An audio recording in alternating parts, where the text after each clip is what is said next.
और अब खबरें तफसील से। सबसे पहले खबर छापेमारी को लेकर पुलवामा से बड़ी खबर है। डलीपुरा पुलवामा में कौमी तहकीकाती एजेंसी का छापा पड़ा है। डलीपुरा पुलवामा में एनआईए के छापे पड़े।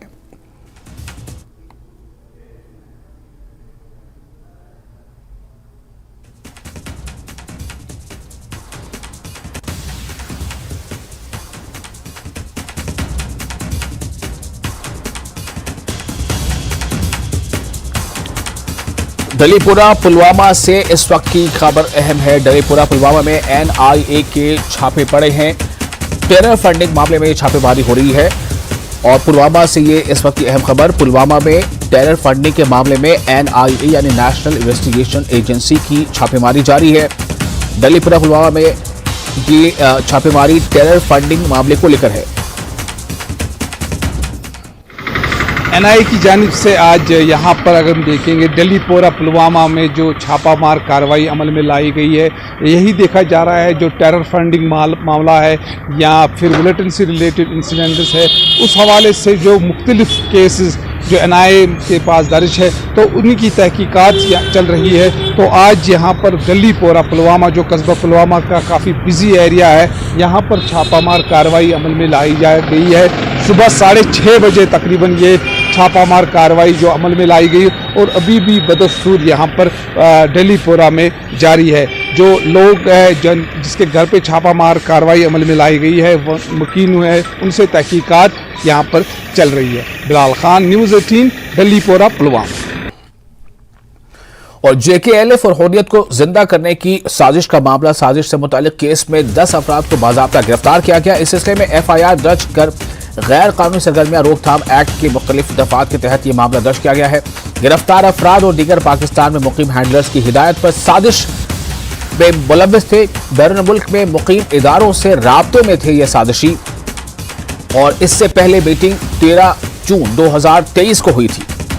तो इस वक्त की अहम खबर, जेकेएलएफ और हुर्रियत को जिंदा करने की साजिश का मामला। साजिश से मुतालिक केस में 10 अफराद को बाज़ाब्ता गिरफ्तार कर लिया गया है। इस सिलसिले में एफआईआर भी दर्ज कर ली गई है। गैर कानूनी सरगर्मियां रोकथाम यानी यूएपीए की मुख्तलिफ दफात के तहत मामला दर्ज किए गए हैं। गिरफ्तार अफराद और दीगर पाकिस्तान में मुकीम हैंडलर्स की हिदायत पर साजिश में मुलव्विस थे। बैरून मुल्क में मुकीम इदारों से राब्ते में भी थे ये साजिशी।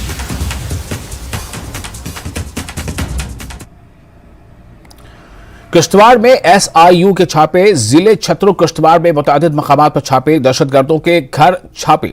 पाकिस्तान से काम कर रहे दहशतगर्दों के घरों पर छापेमारी। इस वक्त की एक अहम खबर किश्तवाड़ से भी खबर इसी तरह की है। किश्तवाड़ में एसआईयू यानी स्टेट इन्वेस्टिगेशन यूनिट के छापेमारी जारी है। जिला छतरु किश्तवाड़ में मुतादिद मकामात पर छापेमारी कार्रवाई चल रही है। दहशतगर्दों के घरों पर छापे या ऐसे घरों पर जो साबिक दहशतगर्दी में मुलव्विस रहे हैं या उनके लिंक्स जो हैं और उनसे अगर किसी को अब भी किसी तरह का खतरा है जम्मू कश्मीर को, तो ऐसे तमाम घरों पर दहशतगर्दों के घरों पर छापेमारी चल रही है। पाकिस्तान से काम कर रहे हैं ये दहशतगर्दों के घर पर छापे चल रही है। इन्हें लगातार पाकिस्तान में जो हैंडलर्स हैं उनसे हिदायतें मिलती हैं, उसकी बुनियाद पर ये अपने काम को आगे बढ़ाते रहते हैं।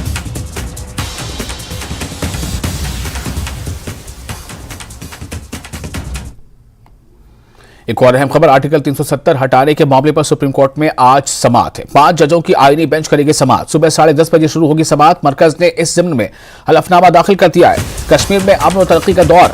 मरकज ने अपने हलफनामे का जिक्र किया है कि कश्मीर में अमन और तरक्की का दौर, तशद्दुद और अहदगी पसंद नेटवर्क अब माजी की बात। ये मरकज ने अपने हलफनामे में ये बातें शामिल की है। तो जम्मू कश्मीर में जिस तरह से 2019 में आर्टिकल 370 का एब्रोगेशन किया गया था, उसके बाद उसके खिलाफ सुप्रीम कोर्ट में कई अर्जियां थी। तो आर्टिकल 370 हटाने के मामले पर सुप्रीम कोर्ट में आज समाअत है। 5 जजों की आईनी बेंच करेगी समाअत। सुबह 10:30 बजे शुरू होगी समाअत। मरकज ने इस संबंध में हलफनामा दाखिल किया है। कश्मीर में अमन और तरक्की का दौर है, ऐसा मरकज का कहना है। अपने हलफनामे में तशद्दुद और अहदगी पसंद नेटवर्क अब माजी की बात, ये भी मरकज ने कहा है।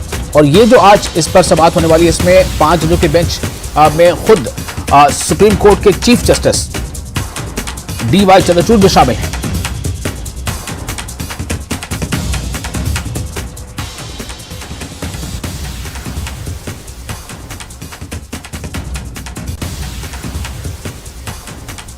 सुशील हमारे से जुड़ चुके हैं ज्यादा जानकारी के साथ। सुशील, आज की जो समाअत होनी है उसकी क्या कुछ ब्रीफिंग हो सकती है, आप क्या बता सकते हैं उस बारे में कि आज की समाअत में आज क्या प्रोसीडिंग्स किस तरह से होगी और ये कितनी अर्जियां हैं सुप्रीम कोर्ट के सामने, चूंकि इसकी समाअत खुद डीवाई चंद्रचूड़ कर रहे हैं, इसलिए भी नजरें लोगों की इस पर रहेंगी।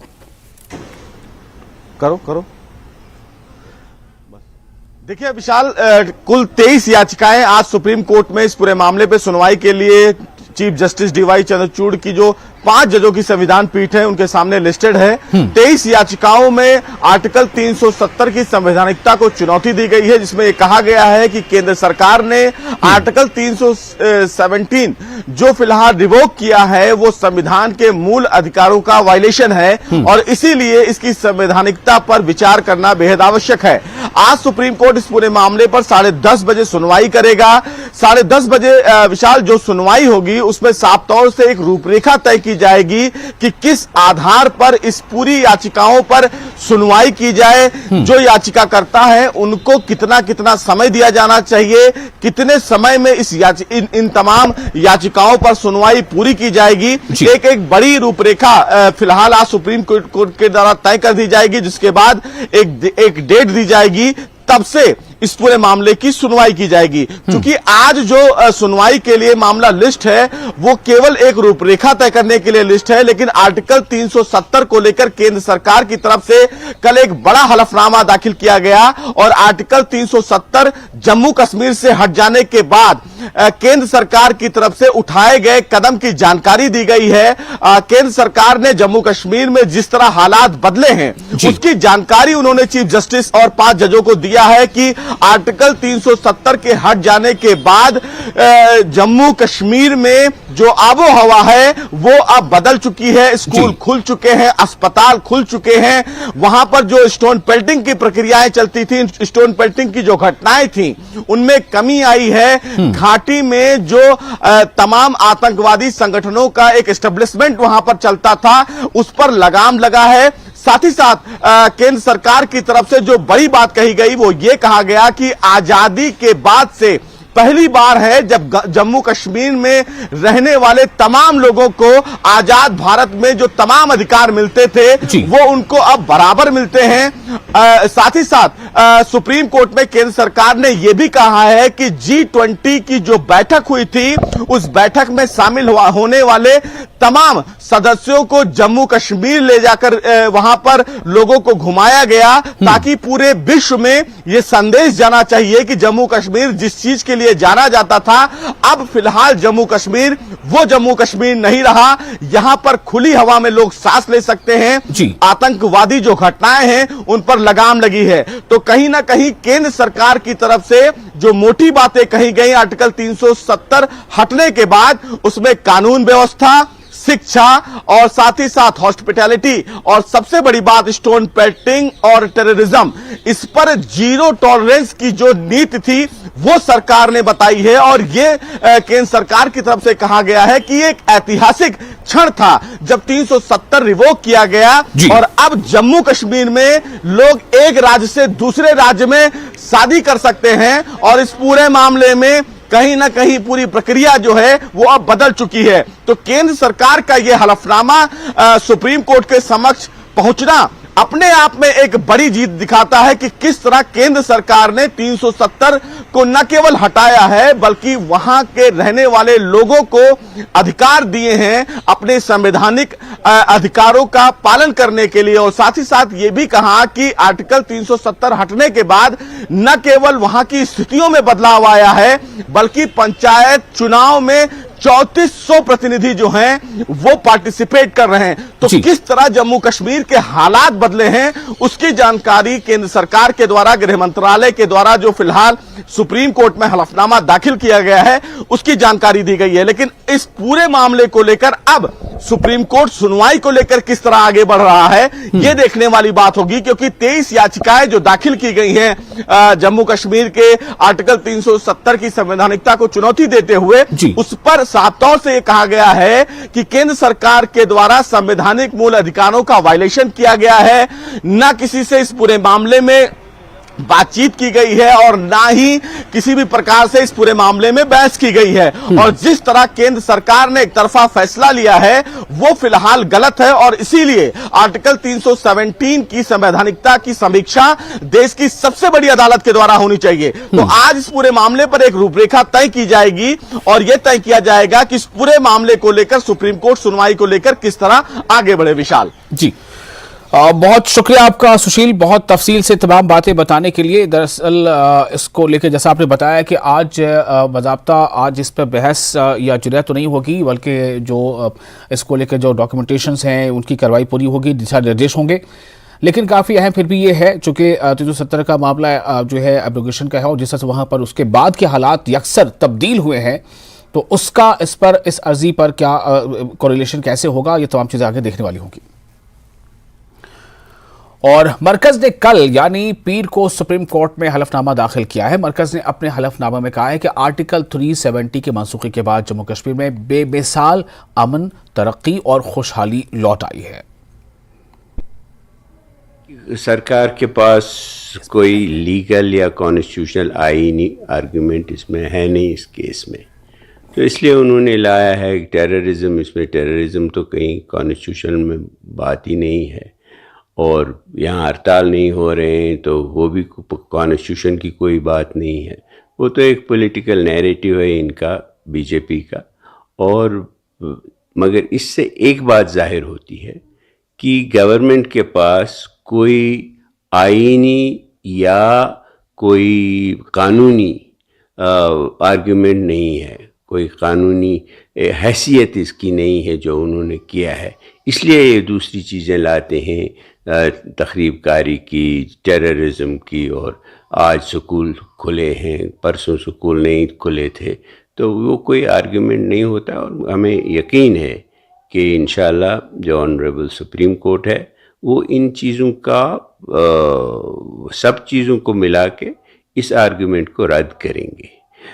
तो और जो ये इन्होंने इक़दाम किया है गवर्नमेंट ऑफ इंडिया ने, बीजेपी की गवर्नमेंट ने, और जो पार्लियामेंट में इनकी जो अक्सरियत है उसके बलबूते पे जो उन्होंने एक स्टेट को तबाह कर दिया है, उसके कॉन्स्टिट्यूशनल स्टेटस को ख़त्म कर दिया है, उसके लोगों को लगभग गुलाम बना दिया है और उसके 2 हिस्से कर दिए हैं उस स्टेट के, हमें पूछे बगैर, हमसे सुने बगैर।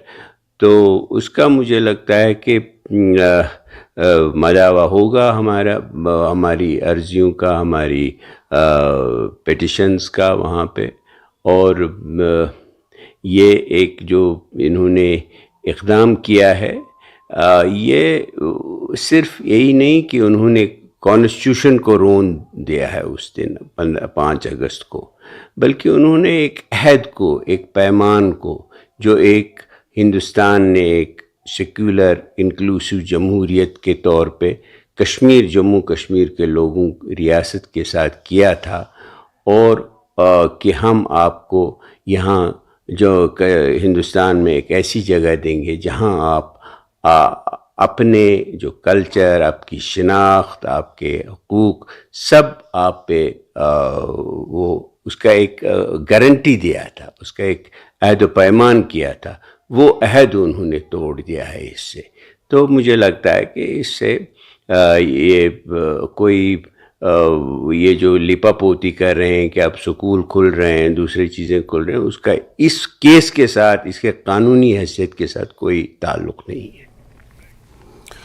और आगे कुछ और अहम खबरें, उससे पहले लेते हैं एक छोटा सा ब्रेक के बाद हाजिर होंगे।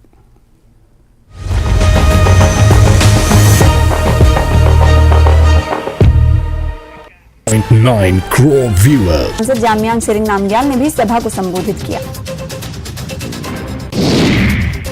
सांबा के रामगढ़ सेक्टर में कारगिल युद्ध के दौरान सिख रेजिमेंट के शहीद गुरदीप सिंह सोनी का 24वां शहीदी दिवस मनाया गया। शहीद जवान की आत्मा की शांति के लिए अखंड पाठ का आयोजन भी किया गया।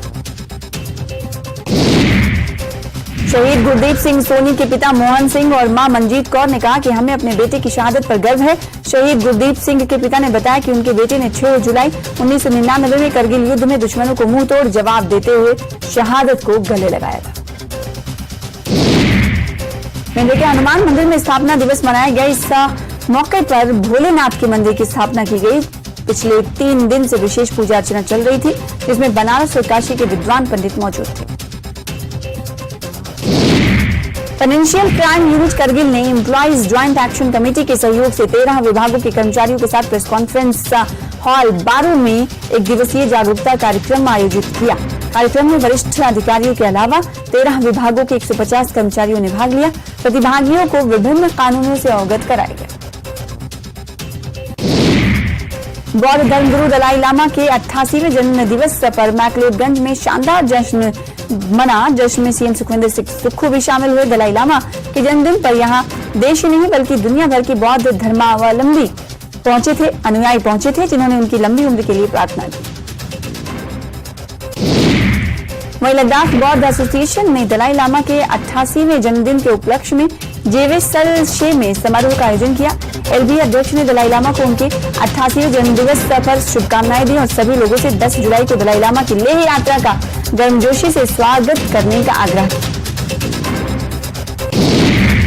उधमपुर में मजदूर दस्तकार यूनियन ने बड़े पैमाने पर धरना प्रदर्शन किया। एलजी प्रशासन ने उनकी लंबे सफा आयुर्वेदिक चूर्ण, पेट सफा तो हर रोग दफा।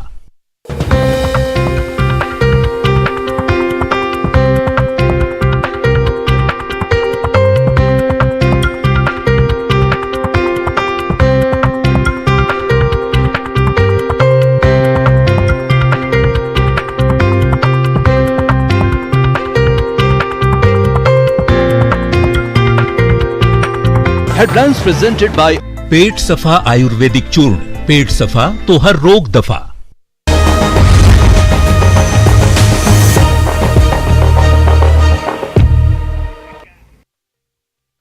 ब्रेक के बाद एक बार फिर आपका स्वागत है। टाचबाग पापुर में हालिया बारिशों की वजह से सैलाबी सूरत हाल पैदा हो गई है, जिसकी वजह से दुकानदारों को काफी मुश्किलात का सामना है। दुकानदारों का कहना है कि इलाके में बारिश होने के साथ ही सैलाबी सूरत हाल पैदा हो जाती है और इन्हें भारी नुकसान से दो चार होना पड़ रहा है। दुकानदारों ने बताया कि इलाके में पानी की निकासी का पंप न होने के बराबर है, जिसकी वजह से पानी निकासी नहीं हो रही है। उन्होंने मुतल्लिका महकमे से मसले को हल करने की मांग की है।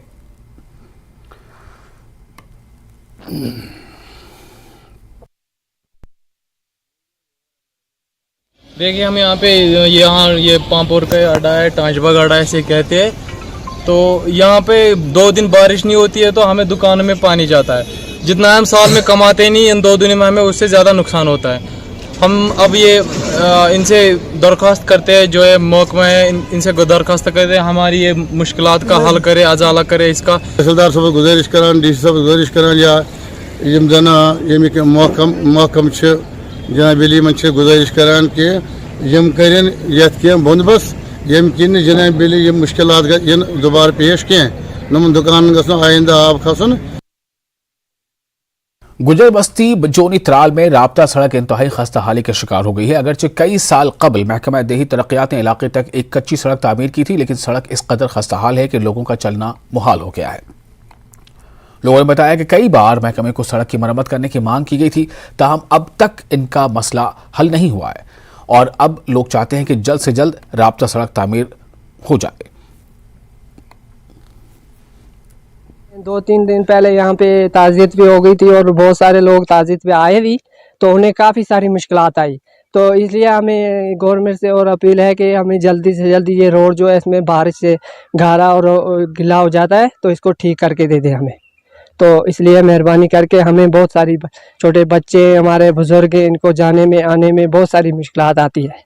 तो 2-3 दफ़ा हमें आगे पहले भी डिपार्टमेंट के पास गए थे, वो आए थे, नज़र मारी थी और गए वापस।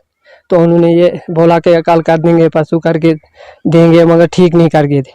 हम मीडिया की वसालत से बोलते हैं कि हमें ये जल्दी से जल्दी ठीक करके देते। एनसी के कारकुनों और लीडरान ने जिला इंतजामिया दफ्तर के अहाते में बैठकर जिला इंतजामिया रियासी के खिलाफ एहतजाज किया। एनसी लीडरों के मुताबिक ये एहतजाज अवाम को दरपेश मसाइल को लेकर किया जा रहा है। एहतजाज के बायस मेन रोड बंद हो गया और गाड़ियों की लंबी कतारें लग गई, जिसकी वजह से मुसाफिरों को शदीद परेशानियों का सामना करना पड़ा। एहतजाज करने वाले लीडरान में साबिक वजीर और मौजूदा DDC बाबू जगजीवन लाल भी मौजूद थे। एहतजाजियों ने DC मुर्दाबाद के नारे भी लगाए। और हमने तो पुलिस की बात को माना, हमने रास्ता भी खोल दिया, हमने अंदर आना भी मान लिया। पहले इन्होंने हमको बाहर रोका, 3% पर डिस्ट्रिक्ट आ रहा है। कौन सी कीपर बाहर आती हमारा सामने मुंह दिखाने का कावन है। 20वें नंबर पर 0 नंबर पर ऐसी डिस्ट्रिक्ट आया है। एक किस बात की तरफ कर रहे हैं पैसा लूटा जो कर रहे हैं और ये के साथ मिली हुई है। डायरेक्टर हॉर्टिकल्चर जम्मू राम सेवक ने अखनूर में खोस सब डिवीजन के गांव अंदरी का दौरा किया। इस दौरान इन्होंने ख्वातीन समेत किसानों के बड़े अवामी इज्तिमा से खिताब किया। अपने खिताब में इन्होंने होलिस्टिक एग्रीकल्चर डेवलपमेंट प्रोग्राम के बारे में जानकारी दी। इन्होंने काश्तकारों पर भी जोर दिया कि वो अपने खेतों में मरबूत काश्तकारी को अपनाएं और मुख्तलिफ अज्जा मसलन borewell, water harvesting tank, drip irrigation, mechanisation, महफूज काश्तकार औजार और आलात वगैरह पर फायदा हासिल करें। Chief horticulture officer Jammu Ashwani Sharma ने डायरेक्टर हॉर्टिकल्चर जम्मू का खैर मकदम किया और इन्हें जिला जम्मू में लागू की जा रही बागबानी की तरक्याती स्कीमों के बारे में आगाह किया। हमारे कुछ किसान भाई किसान बहनें जो थी वो काफ़ी दूर इलाकों से आए हुए थे, तो वो भी चाहते थे कि हॉर्टिकल्चर के साथ जुड़ना। और कुछ किसान यहाँ पे अपनी बता रहे थे कि हमारे पास 1-1 कनाल 2-2 कनाल ज़मीन है, तो वो कैसे हॉर्टिकल्चर के साथ जुड़ें। तो हमने उनको इसके बारे में पूरी तरह से, क्योंकि जो हमारी हाई डेंसिटी की जो प्लांटेशन स्कीम है वो माननीय एलजी साहब ने उसको 1 कनाल पे पिछले 2 साल से जो है वो अप्रूवल दिया हुआ है। तो आज का किसान ये कभी अपने आप को वो मत सोचे कि भाई अगर उसके पास 1 कनाल ज़मीन है या 2 कनाल ज़मीन है तो वो हॉर्टिकल्चर के साथ नहीं जुड़ सकता। डायरेक्टर MHA बराए Ladakh and JK D Prashant Kumar Reddy ने करगिल के अपने खुसूसी दौरे के पहले दिन PMDP और SDP के तहत जारी मुख्तलिफ बुनियादी ढांचे और तरक्याती कामों का जायजा लिया। डायरेक्टर के हमरा डिप्टी कमिश्नर और CEO LAHDC Kargil Santosh Sukhdev, chief planning officer Kargil Abdul Hadi के अलावा मुतल्लिका अफसरान मौजूद थे। दौरे के दौरान डायरेक्टर ने मुख्तलिफ शोबों के इंफ्रास्ट्रक्चर साइट्स का दौरा किया, जिनमें खेल, तालीम, PHE, सेहत, सियाहत शामिल है।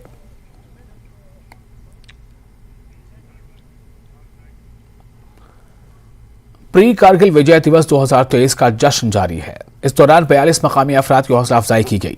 Army for ever in operations division की तरफ से ब्यामा में कौम के तमाम गुमनाम हीरोज को खिराज अकीदत पेश करने के लिए तकरीब का एहतमाम किया गया।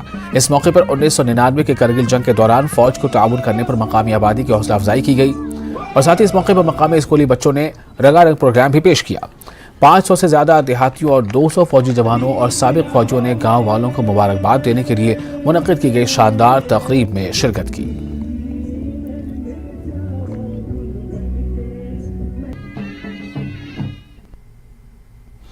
करगिल विजय दिवस रजत जयंती महोत्सव बछिल में मनाया गया। इस मौके की याद में मराठा स्मृति स्थल पर फौजी जवानों की तरफ से गार्ड ऑफ ऑनर पेश किया गया और फूलों की चादर चढ़ाई गई। 25वीं कारगिल विजय दिवस के मौके पर बछिल बटालियन ने हिंदुस्तानी मुसल्लह अफवाज के जवानों की कुर्बानियों को याद किया, जिसमें बहादुर सिपाहियों ने दुश्मन के खिलाफ बेमिसाल बहादुरी का मुजाहरा पेश किया था और दुश्मन के खिलाफ फतह हासिल करने के लिए फ्रंट लाइन पर अपनी जानों का नजराना पेश किया था। मराठा ग्राउंड में एक सकाफती प्रोग्राम भी मुनक्किद किया गया, जिसमें बेंगलुरु की एक फनकारा रूपा ने सरस्वती वंदना पेश की।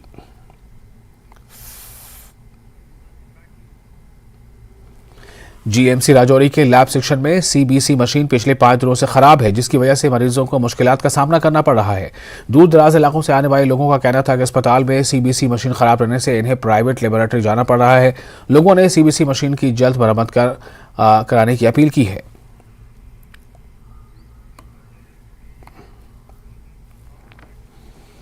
और इसके साथ ही न्यूज़ एट 9 में फिलहाल इतना ही, लेकिन JK एलएच पर लगातार बड़ी और अहम खबरों का सिलसिला जारी रहेगा।